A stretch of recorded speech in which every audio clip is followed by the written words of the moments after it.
Welcome to the Slop Farm. Enjoy the video. In this video, I will show you how to collect Gomphrena seeds. First, it is important to identify the right time for harvesting. Look for flowers that have fully matured and dried directly on the plant. They should appear brown and feel distinctly papery when you touch them. This ensures the seeds inside are fully developed and ready for collection. Harvesting at the correct stage is crucial for successful germination later on. Make sure they are completely dry to avoid any issues with mold.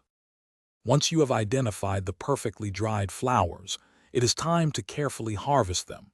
Using a clean pair of scissors, gently snip the flower heads from the plant. Try to avoid pulling them, as this can potentially damage the main plant. Collect these dried heads in a shallow basket, a wide tray, or even a paper bag. This method helps keep the seeds contained and prevents them from scattering before you are ready to extract them. Now for the exciting part, extracting the tiny seeds. Take the dried flower heads and gently rub them between your fingers over a clean, flat surface, such as a plate or a piece of paper. You will notice small, dark, teardrop-shaped seeds separating from the papery chaff. Sometimes, you might need to gently crush the papery bracts a little more to ensure all the seeds are released. This process is quite satisfying.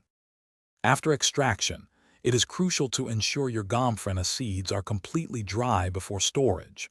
Spread them out on a plate or paper for a few days to air dry thoroughly. Once fully dry, store them in a paper envelope or a small, airtight container. Remember to label your container clearly with the seed type and the date of collection. Stored properly, these seeds can remain viable for 1 to 2 years, ready for your next planting season. Thanks for watching. Consider subscribing if we helped you today.